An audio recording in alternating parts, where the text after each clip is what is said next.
इन जानकारियों को diversity project के तहत प्रभाव के लिए भागीदारी के उद्देश्य के साथ तैयार किया गया है।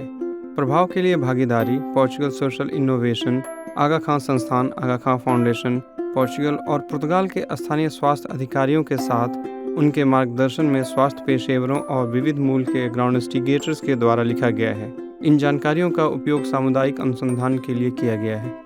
हमारा शरीर इस प्रकार से बना हुआ है कि जीवन के विभिन्न अवस्थाओं में और विभिन्न परिस्थितियों में अलग अलग ढंग से बढ़ता है और व्यवहार करता है। जैसे जैसे हम बढ़ते जाते हैं, हमारे शरीर की आहार संबंधी जरूरतें भी बदलती जाती हैं। ये परिवर्तन जीवन के प्रत्येक अवस्था में जारी रहते हैं। इस वीडियो में हम गर्भावस्था के दौरान पोषण, स्तनपान और प्रारंभिक वर्षों में फॉर्मूला फीडिंग और भोजन के बारे में बात करें।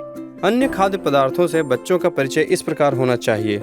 4 महीने की उम्र में यदि आप फॉर्मूला दूध पिला रही हैं या मिश्रित दूध दे रही हैं, जिसमें कभी माँ का दूध देती हैं और कभी फॉर्मूला दूध, और यदि आप स्तनपान करा रही हैं तो शिशु 6 महीने की उम्र के आसपास ठोस भोजन लेने के लिए तैयार हो जाता है।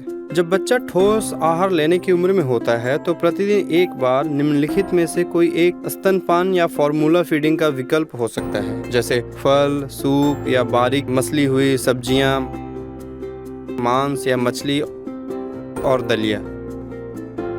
ध्यान रखें, चाहे जब भी नया खाद्य पदार्थ खिलाना शुरू किया जाए तो आपको चाहिए कि एलर्जी से बचने के लिए हर 3 दिन में एक नया भोजन दें। बच्चे के विकास के चरण में खाद्य पदार्थों की तैयारी को बच्चे के अनुसार अनुकूलित करना सुनिश्चित करें। 9 महीने की उम्र में बच्चे को चबाना सिखाने के लिए प्यूरी की जगह भोजन में छोटे छोटे टुकड़े दें।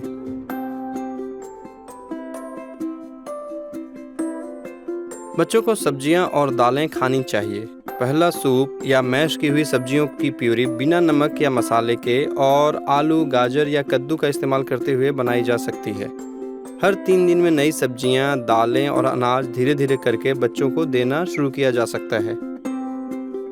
बच्चे को कच्चा फल कद्दूकस कर या काट कर दिया जा सकता है। प्रारंभ में प्रतिदिन फल का एक टुकड़ा होना चाहिए। केला, सेब या नाशपाती को पकाकर या बिना छीले बेक करके देना शुरू करें। धीरे धीरे अन्य फलों को भी देना शुरू किया जा सकता है। हमेशा एक बार में एक फल ही चुनना चाहिए। फल भोजन का विकल्प नहीं है। यह बच्चे के मुख्य भोजन के बाद डेजर्ट के रूप में या उसके भोजन की शुरुआत में दिया जा सकता है। जूस या मिश्रित फल प्यूरी से बचें। यदि आप मांसाहारी आहार लेती हैं तो आप अपने बच्चे को मांस या मछली दे सकती हैं। प्रारंभ में आप इसे बच्चे के सूप या बिना नमक की सब्जी की प्यूरी में मिला सकती हैं। मांस को बिना छिलके और वसा के पकाया जाना चाहिए और कीमा जैसा बनाया हुआ होना चाहिए। नमक से परहेज करें। 10 ग्राम से शुरू करके धीरे धीरे 30 ग्राम प्रतिदिन तक ले जाएं। मांस को प्रति सप्ताह लगभग 4 बार और मछली को सप्ताह में 3 बार खाना चाहिए।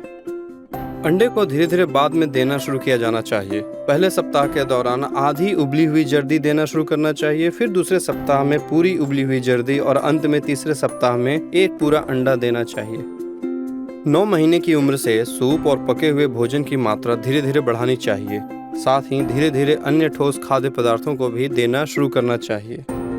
मांस या मछली के साथ अब पास्ता या उबले हुए सफेद चावल का एक हिस्सा पूरक के रूप में दिया जा सकता है, हमेशा सब्जियों के साथ, जिसे बिना नमक के और कांटे से मैश करके दिया जाना चाहिए। सुबह या शाम के नाश्ते के विकल्प के रूप में दूध या दलिया दिया जा सकता है। वे अब ताजे फल के साथ बिना सुगंध और बिना क्रीम वाली प्राकृतिक दही या बिना फिलिंग वाले कुचले हुए बिस्कुट खा सकते हैं।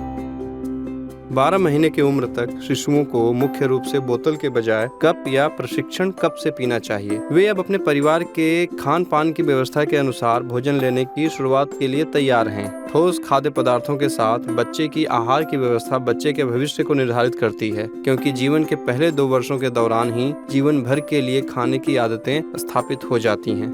व्यवहार को बदलना मुश्किल है और यह स्वाभाविक है कि बच्चा मीठा, वसायुक्त और नमकीन चीजें खाना चाहता है।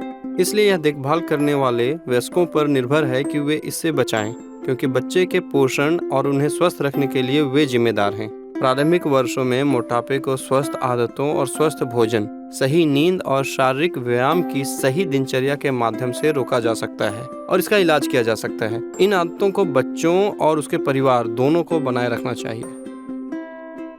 दांत बहुत महत्वपूर्ण हैं और इनकी उचित सुरक्षा और देखभाल की जानी चाहिए।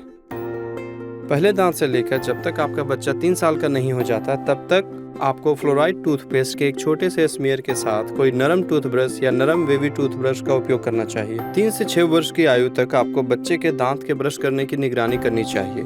यह सुनिश्चित करने के लिए कि उन्हें सही मात्रा में टूथपेस्ट मिल रहा है, इसे खा नहीं रहे हैं और यह कि वे छोटे छोटे घेरे में अच्छी तरह से दांत ब्रश कर रहे हैं। 6 साल की उम्र के बाद बच्चे को उसी टूथपेस्ट का प्रयोग करते हुए अपने दांतों को स्वयं ब्रश करना चाहिए, जिसका उपयोग घर के लोग भी करते हैं। 2 बार वाली तकनीक का प्रयोग करें। दिन में 2 बार, 2 मिनट ब्रश करना, 2 घंटे तक ब्रश करने के बाद कुछ नहीं खाना। ध्यान रखें, पेसिफायर में चीनी न डालें। ब्रश को हर 3 महीने में बदलें। उम्र के अनुसार फ्लोराइड युक्त टूथपेस्ट का इस्तेमाल करें।